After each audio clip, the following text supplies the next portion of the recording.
Welcome back to my YouTube channel. So now we will study the next topic, homeostasis.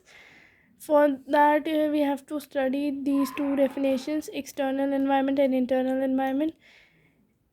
External environment is basically that surrounding which is providing oxygen and nutrients to our body, and our body excretes the waste products, and especially the cellular activity waste products like carbon dioxide to in that surrounding. That is called external environment. Internal environment is made up of water based mediums in which our cells are existing, are surviving, and these cells are bathing. Basically these cells are floating in a liquid kind of material which is called interstitial fluid or tissue fluid. So this is called external environment. Now let us look at the definition of homeostasis. The composition of internal environment is maintained within narrow limits, and this is fairly constant and is called homeostasis. So the composition of internal environment is maintained within a narrow limit or a range by the body, and that stays constant, and this is called homeostasis. Understand it with an example. Like our normal body temperature is 37 degrees Celsius, so our body keeps it constant irrespective of the weather climate that we are living in, and it stays constant. So this is an example of homeostasis. Homeostasis literally means unchanged, but it is a very dynamic process that is kept unchanged within narrow limits by the body. Like the seasons are changing, temperature are changing, climates are changing, but our body remains same, because our body temperature remains same because our body maintains it within a narrow normal range, and this is called homeostasis. If this is kind of a balance, homeostasis. So if this balance is threatened or is disturbed, then the well-being or the health of an individual gets affected badly. So what are the factors of internal environment?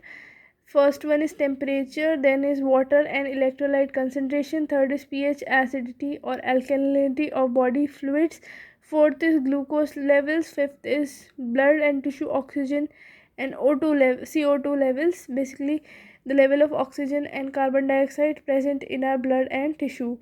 Sixth is blood pressure. Now we will look at the examples of homeostasis in our body, and these factors will you'll understand these factors better. First example is regulation of body temperature. Basically our body maintains a temperature, normal body temperature 37 degrees Celsius. I have given the example. So this is the example of regulation of body temperature. Second example is maintaining healthy blood pressure. Third example is maintaining calcium levels, regulating water levels. So blood glucose level. So for that the example is healthy blood pressure, and maintaining calcium levels and regulating water levels in our body is also example of this process. And the next is defending against virus and bacteria. It looks peculiar here, but homeostasis is related to immune system, and our immune system are responsible for defending, protecting, fighting against virus and bacteria. So look how important homeostasis is. Homeostasis is maintained by control systems which detect and respond to changes in internal environment. So basically whenever there is a change occurring in an internal environment, our control system detects and responds to it. Control system has three components: detector, which is also known as sensor, control center and effector. So what happens? Control center is that part which decides the limits or the range within which that variable factors has to be maintained or kept within control. first it receives input from the detector or sensor or detector detects the change, then it gives input to the control center gathers the input and integrates the incoming information. And then what does it do? If the signals are indicating that a adjustment is required, then what does the control center do? It responds to it and it gives output or it gives command to the effector, and the change and its output to the effector is changed. So it gives command to the effector, and whatever the output was earlier, it gets changed, and a different effector acts in such a way that a change occurs. So this was the definition, examples and mechanism of how homeostasis work. अब हम definition देख लेते हैं homeostasis की। जो हमारा internal environment होता है उसकी कॉम्पोजिशन मतलब जिस चीज़ से इंटरनल एनवायरनमेंट बना हुआ है उसको कंट्रोल करके रखा जाता है एक नैरो लिमिट में या रेंज में। बॉडी उसे कंट्रोल करके रखती है और ये चीज़ कांस्टेंट मतलब जो कभी ना बदले, अनचेंज्ड स्टेट में रहती है, वो कभी बदलती नहीं है, ऐसी ही रहती है, उसको होम्योस्टैसिस कहते हैं। होम्योस्टैसिस का मतलब होता है कोई चीज़ जो ना बदले। तो वैसे तो ये प्रोसेस बहुत चेंजेस वाला है, चेंज होता रहता है। जैसे हमारा बॉडी का टेम्परेचर बदलता रहता है मौसम के अकॉर्डिंग, कैसा मौसम है, ठंड है, गर्मी है, बारिश है, टेम्परेचर बदलता रहता है। पर होम्योस्टैसिस क्या करता है, वो इन बदलने वाली कंडीशंस को भी एक नैरो लिमिट के अंदर कंट्रोल करके रखता है और उन्हें चेंज होने नहीं देता, और ये चीज़ कभी बदलती नहीं है, एक कांस्टेंट तरीके से रहती है।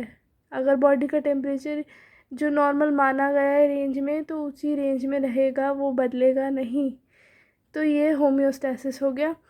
अब होम्योस्टैसिस एक बैलेंस जैसा है, बॉडी में कोई भी चीज़ हमें बैलेंस में रखनी है तो जैसे टेम्परेचर हो गया, उसे बैलेंस करके रखना है, या कोई और फैक्टर जो हम पढ़ेंगे वो सब बैलेंस करने का काम करते हैं बॉडी में। तो अगर ये बैलेंस बिगड़ जाता है तो किसी इंडिविजुअल की, किसी इंसान की हेल्थ ख़राब हो सकती है, और सीरियस हेल्थ ख़राब हो सकती है, और उसकी डेथ तक भी हो सकती है अगर होम्योस्टैसिस ठीक से वर्क ना करे। अब होम्योस्टैसिस के फैक्टर्स, अब जो हमारा हमने पढ़ा था इंटरनल एनवायरनमेंट, तो इस इंटरनल एनवायरनमेंट को जो चीज़ें बनाती हैं, जो फैक्टर्स बना रहे हैं, वो हम देख लेते हैं क्या क्या होता है। पहला है टेम्परेचर, दूसरा है वाटर एंड इलेक्ट्रोलाइट कंसंट्रेशन, तीसरा है पीएच, एसिडिटी और एल्कलिनिटी ऑफ बॉडी फ्लूइड्स, चौथा है ब्लड ग्लूकोज लेवल, पांचवा है glucose and tissue oxygen and CO2 levels, मतलब जो हमारे ऑक्सीजन और कार्बन डाइऑक्साइड की लेवल्स हैं टिश्यू और बॉडी में वो भी, और ब्लड प्रेशर। ये सब होम्योस्टैसिस ये सब जो हैं ये फैक्टर्स हैं इंटरनल एनवायरनमेंट के, और इन्हीं को कंट्रोल करके रखा जाता है, तब होम्योस्टैसिस हो पाता है। तो हम एग्जांपल्स देख लेंगे तो हमें और समझ में आ जाएगा। जैसे कि body temperature regulation, body temperature को एक रेगुलेट करके मतलब कंट्रोल करके रखा जाता है बॉडी के टेम्परेचर को, ये इतना ही रहना चाहिए, ये होम्योस्टैसिस का एग्जाम्पल है। नेक्स्ट एग्जाम्पल है maintaining healthy blood pressure, blood glucose level, उससे रिलेटेड का ये एग्जाम्पल हो गया कि हेल्दी जो ब्लड प्रेशर BP सुना होगा आपने, वो मेंटेन होम्योस्टैसिस की वजह से रहता है। फिर है maintaining calcium levels, regulating water levels, body में कैल्शियम का क्या लेवल होना चाहिए, वाटर किस लेवल पे रहना, कितना रहना चाहिए बॉडी में, वो भी होम्योस्टैसिस डिसाइड करता है। अगला है defending against virus and bacteria और वायरस से लड़ने में, प्रोटेक्ट करने में, उनके अगेंस्ट फाइट करने में भी होम्योस्टैसिस हेल्प करता है। कैसे? ये इम्यून सिस्टम से रिलेटेड होता है होम्योस्टैसिस, और इम्यून सिस्टम हमें पता है कि वो वायरस और बैक्टीरिया से लड़ने में, डिफेंड करने में, हमारी बॉडी को बचाने में, प्रोटेक्ट करने में हेल्प करता है। तो होम्योस्टैसिस बहुत इम्पॉर्टेंट है। आपने इस एग्जाम्पल से आपको समझ में आ रहा होगा, और बाकी सारी चीज़ों से भी, कि ये होम्योस्टैसिस कितना इम्पोर्टेंट है। अब कैसे होता है होम्योस्टैसिस? होम्योस्टेसिस कैसे कैसे होता है, कैसे फंक्शनिंग होती है सारी, वो पढ़ते हैं. Homeostasis is maintained by control systems which detect and respond to changes in internal environment. तो जैसे ही इंटरनल एनवायरनमेंट में चेंज होता है तो कंट्रोल सिस्टम उसको डिटेक्ट मतलब एकदम से पकड़ लेता है, पहचान लेता है और फिर कुछ ना कुछ रिस्पॉन्स देता है उसके लिए. अब कंट्रोल सिस्टम के 3 बेसिक कंपोनेंट होते हैं, detector, control centre and effector. Detector को सेंसर भी कहते हैं. तो क्या होता है, पहले कंट्रोल सिस्टम एक लिमिट डिसाइड करता है कि इसके अंदर ही रहने चाहिए, एक रेंज या लिमिट के वो वेरिएबल फैक्टर मतलब वो बदलने वाला फैक्टर इस लिमिट या इस रेंज के अंदर ही रहना चाहिए, वो कंट्रोल फैक्टर डिसाइड कर लेता है. फिर वो आगे, पहले क्या होता है, डिटेक्टर कोई भी चेंज जो हो रहा होता है वो डिटेक्ट करते हैं, फिर वो आगे इनपुट मतलब इंफॉर्मेशन कंट्रोल सेंटर को भेज देते हैं. कंट्रोल सेंटर क्या करता है, वो आ रही इंफॉर्मेशन को पहले तो इकट्ठा करता है. अगर उसे इन सिग्नल्स में दिखाई देता है कि कोई ना कोई एडजस्टमेंट करना पड़ेगा, एडजस्टमेंट की ज़रूरत है, तो कंट्रोल सेंटर फ़ौरन से ही रिस्पांस देता है, एक आउटपुट या फिर ऑर्डर या कमांड इफेक्टर को दे देता है कि चेंज लाओ फ़ौरन, जिससे कि फाइनल जो चेंज होता है वो बदल जाता है. फाइनल जो बॉडी में जो चीज़ हो रही होती है वो बदल जाती है. अगर बॉडी टेम्परेचर ज़्यादा हो रहा होता है और ये कम का सिग्नल भेज देता है तो इफेक्टर कुछ ऐसा काम करने लगते हैं कि बॉडी का टेम्परेचर कम हो जाए.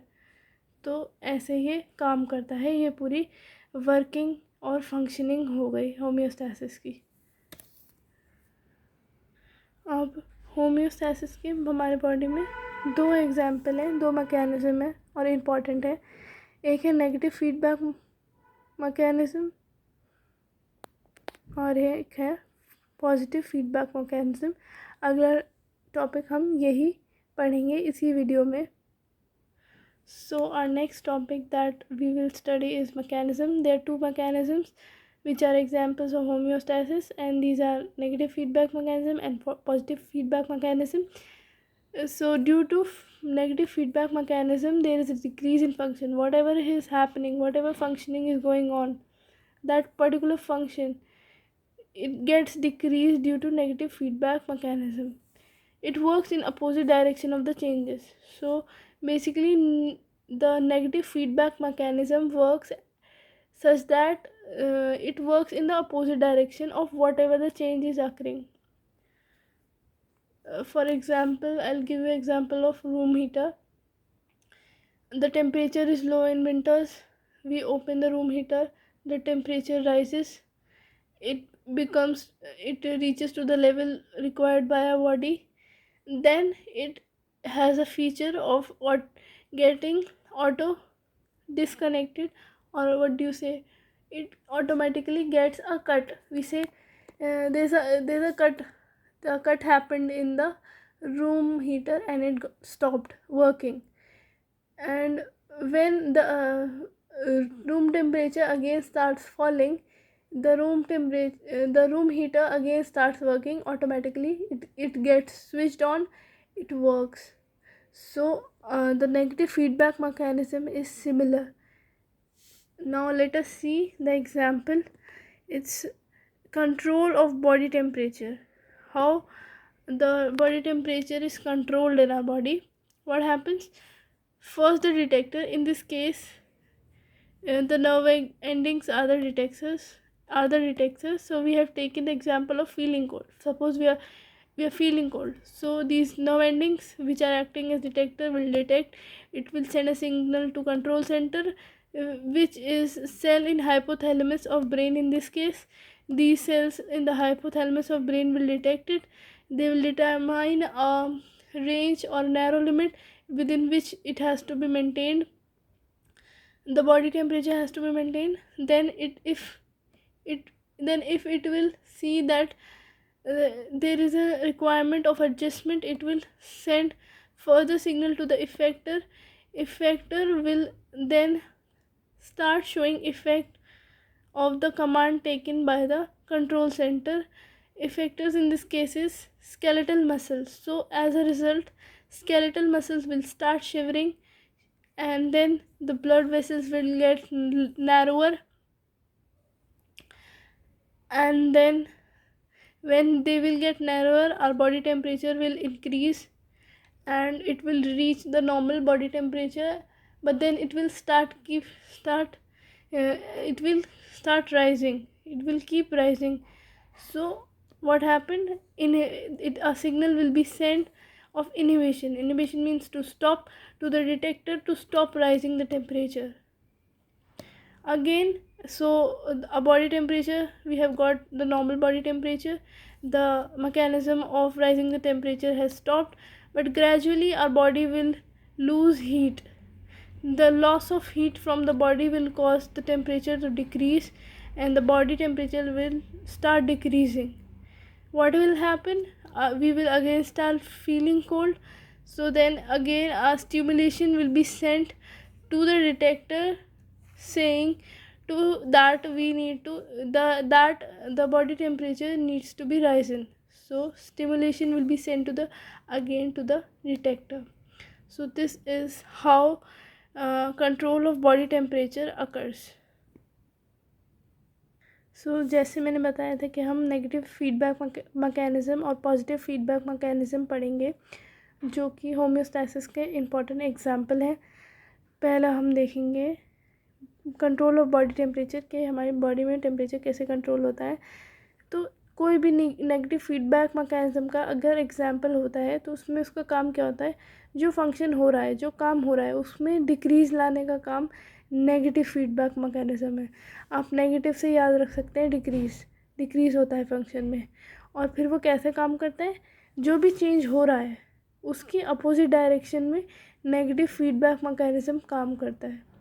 ठीक है, अब हमें एग्जांपल देख लेते हैं तो हमें और क्लियर हो जाएगा. यहाँ पे इस केस में नर्व एंडिंग्स जो है वो डिटेक्टर का काम कर रही हैं. सपोज़ हमें बहुत ठंड लग रही है, तो डिटेक्टर जो कि यहाँ नर्व एंडिंग्स है उसे डिटेक्ट करेगा, वो आगे सिग्नल भेज देगा कंट्रोल सेंटर को. यहाँ पे कंट्रोल सेंटर कौन है, सेल्स जो कि हमारे हाइपोथैलेमस ऑफ ब्रेन में जो हाइपोथैलेमस में सेल है वो कंट्रोल सेंटर का काम कर रहे हैं. वो इस सिग्नल को लेंगे, वो फिर एक रेंज डिसाइड करेंगे, एक नैरो लिमिट जिसमें टेम्परेचर वाला ये फैक्टर मेंटेन रखा जाए. फिर अगर उन्हें दिखेगा कि हाँ आगे कुछ एडजस्टमेंट करने की ज़रूरत है, कुछ चेंज लाने की ज़रूरत है इस फैक्टर में, वो आगे इफ़ेक्टर को सिग्नल भेजेगा. इफ़ेक्टर ये सिग्नल लेगा और उस इफ़ेक्टर कुछ ऐसे काम करेगा कि बॉडी में वो चेंज फाइनली आ जाए. यहाँ पे इफ़ेक्टर स्केलेटल मसल है जो कि शिवर करेंगी. शिवर करना मतलब काँपना. वो ये सिग्नल इससे मिलते ही काँपना शुरू कर देती है स्केलेटल मसल. उससे क्या होता है, जो ये हमारी ब्लड वेसल, जो हमारी ये नसें होती हैं, ये पतली हो जाती हैं, ब्लड वेसल्स नैरो हो जाती हैं. तो उससे क्या होता है, हमारी बॉडी का टेम्परेचर बढ़ जाता है.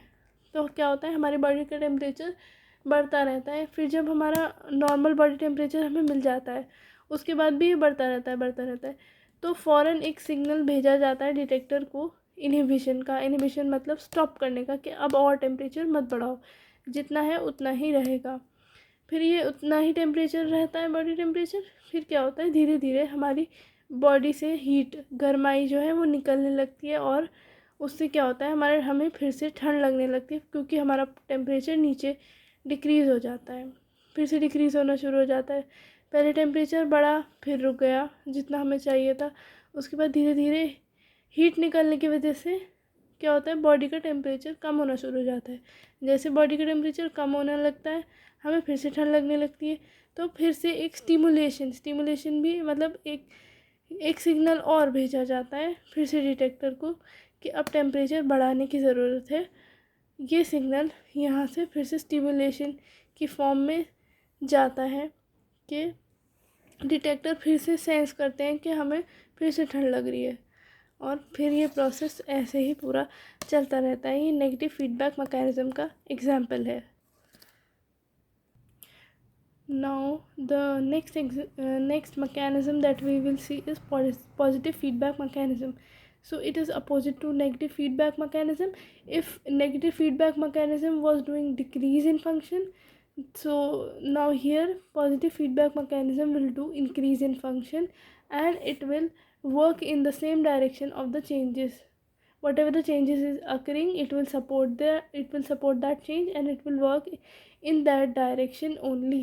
So now let us see a very important example, which is the case of childbirth. Let us see. So in labor, uterine contractions forces the baby's head in cervix. So when labor starts, uterine contractions starts occurring, due to which the baby's head um, is forced into the cervix of the which, of the female body. What happens then?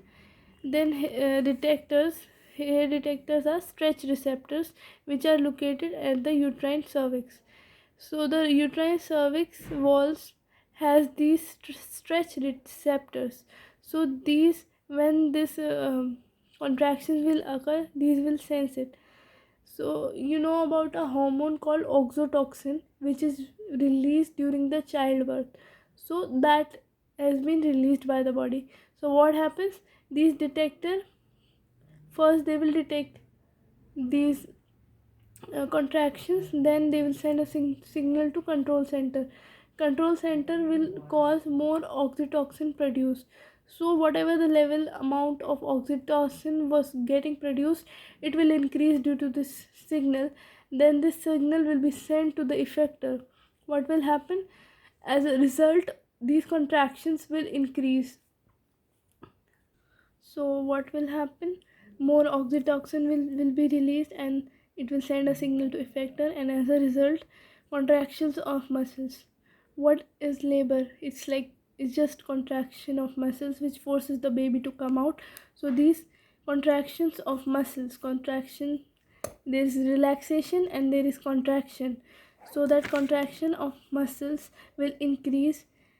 uh, what are these muscles? The uterine smooth muscles. So the contraction of these uterine smooth muscles will increase, which will increase in contractions. More and more contractions will occur. So finally, when more contractions will occur, the baby will be born. So when the baby is born, a signal will be sent of inhibition. Inhibition is to stop. Signal will be sent to the detector. So this is the change. The example of for positive feedback mechanism. Here there was a need of producing more oxytocin, so the mechanism supported it, and the baby got born. So this is example of positive feedback mechanism. One more important mechanism which was given in the book, so I have discussed it here in short. What is that? Blood clotting. A blood vessels gets injured, rupture of blood vessels will occur. Suppose we get injured, what will happen? Activation of clotting factor. So the clotting factor activation will occur. Then another activation of other clotting factor will occur. Then a clot will be formed. So these factors in the clot has a certain factors which will get active, which will activate other factors. So when the clot is formed, clot contains a certain factors which activate some other factors. Then what will occur? More and more clot formation will occur. So you see here, the positive feedback mechanism supported activation of factors. Whatever the factors at different levels were required for the formation and for more formation of clot formation, it supported it. So it is an example of active feedback mechanism. The example was not given in such a detail, it was just written blood clotting, but still I've explained it so you can understand that what is positive feedback mechanism. तो अब देख लेते हैं positive feedback mechanism क्या होता है. Positive feedback mechanism बिल्कुल negative feedback mechanism का उल्टा होता है. अगर वहाँ डिक्रीज़ हो रहा होता है फंक्शन में, तो यहाँ इंक्रीज़ होता है फंक्शन में. अगर वो अपोजिट डायरेक्शन में चेंजेस के वर्क करता है, तो ये same direction of the changes, मतलब जो चेंज हो रहा है उसी की डायरेक्शन में ये काम करता है. कोई चेंज आ रहा है तो वो उसको सपोर्ट करता है, उसको बढ़ाता है, उसको रोकता नहीं है। नेगेटिव वाले में रोकता था, यहाँ ये चेंजेस को अपोज नहीं करता, उसको सपोर्ट करता है। तो पहला एग्जाम्पल, बहुत इम्पोर्टेंट एग्जाम्पल है, वो है चाइल्ड बर्थ में। तो क्या होता है हमारा जब ये लेबर स्टार्ट होता है तो हमारी जो यूट्राइन कॉन्ट्रैक्शंस होती है उसकी वजह से जो बेबी का हेड होता है वो सर्विक्स में आ जाता है। तो सर्विक्स में आने में जब आता है तो वहाँ पे यूट्राइन सर्विक्स में स्ट्रेच रिसेप्टर्स होते हैं, वो ये जो चेंज आ गया होता है वो उसे डिटेक्ट करते हैं। अब आपने पढ़ा होगा कि हमारी चाइल्ड बर्थ के लिए एक हार्मोन होता है ऑक्सीटोसिन, वो ब्रेन रिलीज़ करता है। तो क्या होता है, जैसे स्ट्रेच रिसेप्टर्स जो कि डिटेक्टर्स का काम यहाँ कर रहे हैं वो उसे डिटेक्ट कर लेते हैं, वो आगे सिग्नल कंट्रोल सेंटर को भेजते हैं, कंट्रोल सेंटर वो सिग्नल को रिसीव करता है और फिर और ऑक्सीटोसिन रिलीज़ करने में हेल्प करता है। जैसे वो इसे रिलीज मतलब जैसे ही ये सिग्नल इसे मिलता है और ज़्यादा ऑक्सीटोसिन जो रिलीज़ हो चुका होता है उसमें और ज़्यादा रिलीज़ करता है। फिर उसका इफ़ेक्ट क्या होता है, तो यहाँ पे जो हमारी यूट्राइन में या यूट्रस में स्मूथ मसल्स होती हैं उनमें कॉन्ट्रैक्शन और बढ़ जाती है, जो कि स्मूथ मसल्स यहाँ पे इफ़ेक्टर का काम कर रही है। तो इफ़ेक्टर पे क्या सिग्नल का असर पड़ा, वहाँ पे इन मसल्स की यूट्राइन स्मूथ मसल्स की कॉन्ट्रैक्शन और बढ़ जाती है, फिर और इनकी कॉन्ट्रैक्शन बढ़ने से जो हमारी बर्थ की कॉन्ट्रैक्शन है वो बढ़ जाती है, वो बढ़ने से फिर बेबी बॉर्न हो जाता है। जब बेबी बॉर्न हो जाता है फिर एक सिग्नल जाता है इनहिबिशन का, इनहिबिशन मतलब स्टॉप करने का एक सिग्नल जाता है डिटेक्टर तक कि अब और ऑक्सीटोसिन प्रोड्यूस करने की ज़रूरत नहीं है। तो ये एग्जाम्पल हो गया चाइल्ड बर्थ का। एक और एग्जाम्पल है, इम्पॉर्टेंट है तो मैं डिस्कस कर रही हूँ। बुक में सिर्फ ये गिवन था कि ब्लड क्लॉटिंग, बट थोड़ा सा ब्रीफ में मतलब मैंने ये यहाँ पे एक्सप्लेन कर दूँगी कि कैसे होता है। पहले इंजरी होती है जिससे कि हमारी ब्लड वेसल जो है वो रप्चर हो जाती है, मतलब वो क्या बोलना चाहिए, ब्लड वेसल खुल जाती है, रप्चर हो जाती है, टूट जाती है। तो ये इंजरी हो गई। तो यहाँ पे क्या होता है, activation of one clotting factor, एक क्लॉटिंग फैक्टर जो है वो एक्टिवेट हो जाता है, फिर जो दूसरा वाला क्लॉटिंग फैक्टर है वो एक्टिवेट हो जाता है, फिर उससे क्या होता है, क्लॉट मतलब जो हम हिंदी में बोलते हैं खुरंट, वो बन जाता है। वो जब बन जाता है तो फिर आगे क्या होता है, इस क्लॉट में कुछ ऐसे फैक्टर्स प्रेजेंट होते हैं वो एक्टिवेट हो जाते हैं, वो दूसरे मतलब फैक्टर्स इन क्लॉट, जो इस क्लॉट में जो फैक्टर हैं वो कुछ और फैक्टर्स को एक्टिवेट कर देता है।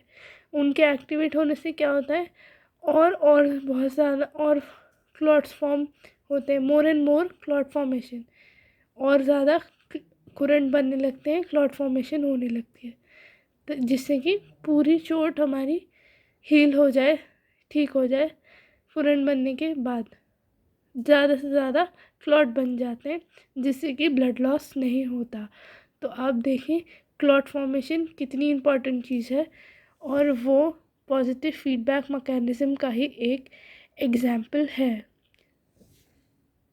Now there is a small topic but it is related to homeostasis, so I am discussing it here. This is homeostatic imbalance. We talked about imbalance, so this is about that only, how the imbalance of homeostasis affects. This arises when the fine control of a factor in the internal environment is inadequate and the level of the factors falls outside the normal range. If the control cannot achieve homeostasis, an abnormal state develops that threaten health or even life. So basically when the balance of homeostasis gets disturbed. It's about that. So what happened when I find control? So when control over a particular factor of an internal environment, that fine control is lost or is inadequate, means not sufficient control is there on that factor, then the level of that factor goes outside the normal range. Basically, when there is no control over the factor, what will happen? It will fall off that particular range, that narrow limit that we had studied. So this will so what will happen next? This range will get disturbed. Then if the body fails to get control over the process of homeostasis to again get back to the normal state of that factor, an abnormal, means which is not normal state occurs, which causes death, which causes threaten to health. Our health gets affected, and even there is a threat to life as well if the condition is serious. So this is all about homeostasis. अब हम देखते हैं कि हमारा छोटा सा एक topic है। हमने पढ़ा था कि अगर होम्योस्टैसिस का बैलेंस नहीं होता तो क्या होता है, हेल्थ को अफेक्ट करता है, लाइफ को अफेक्ट करता है। तो होता क्या है, वो जो फैक्टर है इंटरनल फैक्टर, जब उसके ऊपर हमारी बॉडी का जो फाइन कंट्रोल, मतलब जो एक कंट्रोल नॉर्मल कंट्रोल है, जब वो जब वो नहीं होता है या जब वो कम होता है, इनएडिक्वेट मतलब कम होना, जितना होना चाहिए वो नहीं होना, या फिर बिल्कुल ही नहीं होना उस पर कंट्रोल, तो क्या होता है, वो जो फैक्टर होता है वो नॉर्मल रेंज से बाहर आ जाता है, या तो कम हो जाता होगा या ज़्यादा हो जाता है। उससे क्या होता है, फिर हमारी बॉडी अगर उसके ये होने के बाद भी अगर होम्योस्टैसिस नहीं कर पाती है, तो एक एबनॉर्मल, मतलब जो नॉर्मल ना हो, एक ऐसी स्टेज आ जाती है, एक ऐसी स्टेज बन जाती है, और उससे क्या होता है, उससे हमारी हेल्थ और लाइफ या को ख़तरा हो सकता है, या तो हेल्थ को या लाइफ को, दोनों को ख़तरा भी हो सकता है। या तो हेल्थ बहुत इफ़ेक्ट हो जाएगी, या फिर इतनी कंडीशन ख़राब हो जाएगी कि लाइफ के लिए बिल्कुल जैसे होता है ना जान पे बनाना, वैसा हो जाएगा। तो ये सब कुछ पूरा मैंने इस वीडियो में होम्योस्टैसिस का सब कुछ कवर कर लिया है। एंड यहाँ हमारी सारे टॉपिक्स होम्योस्टैसिस के फिनिश हो गए हैं। So if you like the video, then please like, share, subscribe. It takes a lot of effort to make a video, so if you are liking it, then please make an effort to appreciate the content. अगर आपको video अच्छी लगी हो तो like, subscribe, share ज़रूर करें। बहुत मेहनत लगती है एक वीडियो बनाने में, स्पेशली जब न्यू कोई यूट्यूबर होता है। और अगर आपको इससे हेल्प मिल रही है तो आप लाइक करें या शेयर करें या कुछ कमेंट करें। कुछ अगर आपको लगता है मैं इम्प्रूव कर सकती हूँ तो वो भी आप कमेंट में कह सकते हैं। So see you in the next video. Okay, so bye.